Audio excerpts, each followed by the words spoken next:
What do you also have to say, and what do you wish that the process doers will answer? First of all, I want to commend the committee. Like everyone else, I think they've done a very thorough job, and it's a good job. I actually do believe that it is time for us to have another look at the Constitution. So I agree with the whole exercise that the President entrusted in their hands to undertake. When I look at the report, it is seeking to close some democracy gaps that we have in our system. And we do have some gaps. And so I'm kind of thinking that that aspect of it has been quite well done. I don't agree with everything that has been proposed. Just talking about the most recent thing that we're all discussing, the presidential term, for example, I am one of those who believe that we should keep to the 4-year term for both the MPs and the president, simply because our institutions are not yet strengthened enough to allow a president to go on for 5 years. If we had stronger institutions, if corruption was not systematic, etc., then I may have held a different view. But looking at where we are at the moment, and looking at the institutions that we have, and looking at how they operate, and looking at the fact that there are usually little or no consequences for falling foul of our anti-corruption laws, etc., against that backdrop, I would say no. Let's stick to the 4 years. So does it not matter that the innovations include strengthening the institutions that you are concerned about? That if they were as strong and they were as active, then you would be okay with extending. But they are extending at the same time, giving you teeth to bite. The Attorney General is going to lose some of its powers, so some prosecutions can happen, impartially, and among other things. Perhaps maybe they should also reduce the threshold to impeach the president. The devil is in the constitutional detail, isn't it? These are proposals. We don't yet know how they'll be implemented. Once we see how they've been implemented, and once we see how they have worked in practice, then we can look at some of these things. Because look, 10 years is a whole generation. And so it's before we jump to we take that kind of quantum leap, we have to be very, very sure that we are not creating a monster we can't control. So that is where I would leave that one, I think.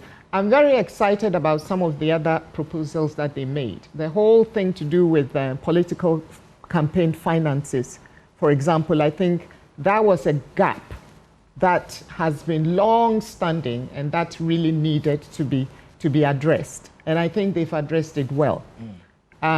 Because the Electoral Commission's job is so vast that is one, the whole focus has been on elections. And so that is one aspect that is there, beautifully laid down in statute, but has been ignored simply because of the overwhelming nature. Like Bafo just confirmed, the parties are just election machines. Yes. They come to do election, go to sleep. Yes, and then, the Democracy Fund as well, I think it's a good move. It will open up, if done properly, if implemented properly, it will open up avenues for youth and women, more women to participate in politics in this country.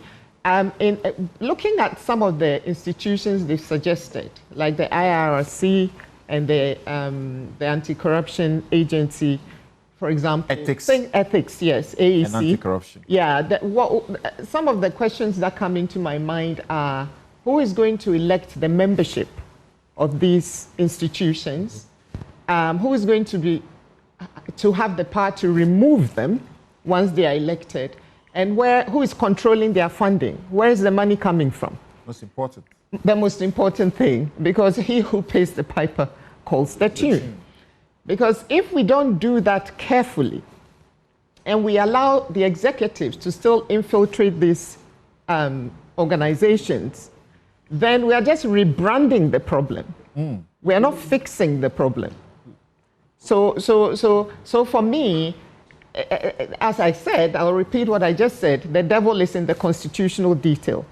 So if we can do all of that and do it well, then I'm okay. And then the other thing is MPs, decoupling, finally decoupling the legislature from the executive, so that the three arms of government can work as a democracy is very supposed soon. to Bafo work. will tell you why that. And of course, bad. I'm sure most That's not MPs will something be you should taking up think in about. arms, and because who wants to lose power? I mean, power. Once you have power, you don't want to let it go. You'll fight for it. So I expect our legislative, our legislators to fight. They even suggest that if you resign as an MP for the purpose of taking up a ministerial position, you should not. That's Yes. what they say. Yeah. Why? Yes. Why do you do that? Yes, because Leave me alone. I can become an MP and then I want to become a minister. Then I step down. But and isn't that the whole thing about, okay, at that point, that this is not legislated, if you want to use the word legislate, at the political party level. When SOE ministers, before the party said, no, you can't do this, they will just be sitting there while campaigning and completely neglect their whole organization, which is a state-owned enterprise, which is critical to some aspect or the other of our nation. Yeah. And then some of the party said, no, you have to resign before you go and do it and all that. It's similar, except this is on a national scale. So in many ways, it's even worse, arguably. So I think that it's something that we've been discussing. It's something that, like many other things in this country, we swept under the carpet for a very long time. And I'm very happy that the Prempeh Committee has taken it on head on to tackle it. And I think we have to, if you want to be an MP, great. Serve your people. That's right. Focus on your constituency. Because look, this is a developing nation.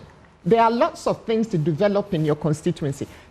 Some MPs come for 20 years, 5 terms, and you go to their constituencies and nothing, absolutely nothing has happened. they've built loyalty. That's what they invested. They fed people over the years. Yes. Yeah. Yes. Almost So every month or 3 months, they are sending Momo to the constituency. that is it. So, I mean, and then, when we had the national health insurance, that became the sexy thing. Everybody was registering, which is great. Nice. That was what they used. And then now that that's over, it's like, what next?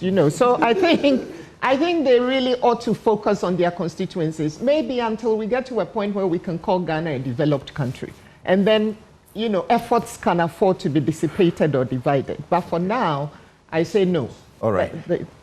Oliver. Everybody's been their lane.